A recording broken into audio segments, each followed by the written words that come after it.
Hello students, welcome to my channel. আমার চ্যানেলে যারা নতুন আছো তারা অবশ্যই আমার চ্যানেলটিকে সাবস্ক্রাইব করে দিও। আজ তোমাদের কাছে যে ভিডিওটা এনেছি এটা বাঁকুড়া বিশ্ববিদ্যালয় সেকেন্ড সেমিস্টার বিএ কোর্সের ইতিহাসের মেজর এবং মাইনরের প্রশ্ন এনেছি। আমি প্রতিটা অধ্যায় ভিত্তিক ইম্পর্টেন্ট প্রশ্ন এবং উত্তরপত্রগুলো দিয়ে যাব। তোমরা আমার চ্যানেলের অল নোটিফিকেশনটি অন করে রেখো, তাহলে সমস্ত প্রশ্ন এবং উত্তরগুলি পেয়ে যাবে। আজকে যে ইতিহাসের মেজর এবং মাইনরের যে প্রশ্নটি এনেছি সেটি হলো পলিসের পতনের মূল কারণগুলি আলোচনা করো।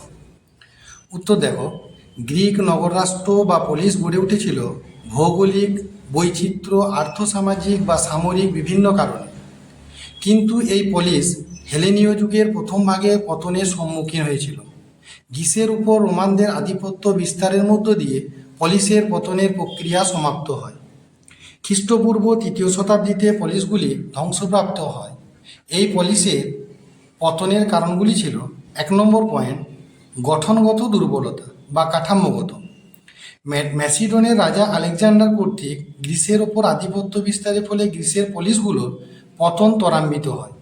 খ্রিস্টপূর্ব 5ম থেকে 4র্থ শতক থেকে গ্রিক সাম্রাজ্যের আকার আস্তে আস্তে পরিবর্তিত হয়। ফলে পলিসের মূল কাঠামোতে উল্লেখযোগ্য পরিবর্তন আসে, যা পলিসের পতনকে ত্বরান্বিত করে। 2 নম্বর পয়েন্ট, পলিসগুলির মধ্যে যুদ্ধ ও বিদ্বেষ। পলিসগুলি তাদের জন্মলগ্ন থেকে নিজেদের মধ্যে যুদ্ধে লিপ্ত থাকত।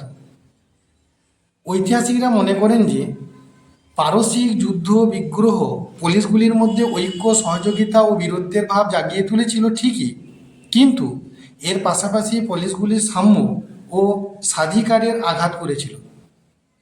ফলে একটি নগর রাষ্ট্রের প্রভাব বৃদ্ধি পায় অন্য নগর রাষ্ট্রগুলিকে দমিয়ে রাখতে, যার ফলে নিজেদের মধ্যে আত্মঘাতী যুদ্ধের সূচনা হয়। 3 নম্বর পয়েন্ট, রাজনৈতিক ক্ষমতা রূপান্তর বা রাজনৈতিক বিদ্বেষ। নিম্ন শ্রেণীর নাগরিকগণ পলিসের জীবনযাত্রায় গুরুত্বপূর্ণ ভূমিকা পালন করত, কিন্তু পরবর্তীকালে দেখা যায় ধনী নাগরিকরা অন্যান্য শ্রেণীর মানুষদেরকে সরিয়ে ক্ষমতা দখল করে। ফলে সরকারি কর্মচারী ও ম্যাজিস্ট্রেটগণদের ক্ষমতা বৃদ্ধি পায় গণপরিষদের নিয়ন্ত্রণের জন্য। 4 নম্বর পয়েন্ট, সামরিক দুর্বলতা। ঐতিহাসিক পামার মনে করেন পলিসের পতন সর্বত্র একইভাবে হয়নি, কারণ পলিসগুলির যে পতন ঘটেছিল তাদের আর্থসামাজিক দুর্বলতা বা পারস্পরিক আক্রমণ, গ্রিসের সামাজিক ঐক্য সাধনে প্রবণতা এবং রাজনৈতিক ও সামাজিক দুর্বলতা পলিসগুলির পতনকে ত্বরান্বিত করে। পেলোপোনেসিয়ান যুদ্ধের পর থেকে পলিসের সামরিক ও অসামরিক ক্ষেত্রে দুটি পরস্পরের থেকে বিচ্ছিন্ন হয়ে যায়। ফলে সেনাপতিরা শুধু সামরিক দায়িত্ব পালন করত, তাই সেনাদের প্রচুর পরিমাণে বেতন দিতে গিয়ে পুলিশগুলোর আর্থিক অবস্থা ভেঙে পড়ে। 5 নম্বর পয়েন্ট, দাস প্রথার দুর্বলতা। গ্রিক সমাজে দাসদের চূড়ান্ত অবমূল্যায়ন করা হয়েছিল বা অবমাননা করা হয়েছিল। দাসদের উপর পুলিশগুলির উৎপাদন নির্ভরশীল ছিল। গ্রিসের মানুষ শ্রমের সঞ্চয় ও উৎপাদন বৃদ্ধির কৌশল আয়ত্ত করতে পারেনি। ফলে গ্রিসের উৎপাদন ব্যবস্থা লুট বা যুদ্ধ, পররাজ্য জয় এবং সামরিক শক্তির উপর নির্ভরশীল ছিল।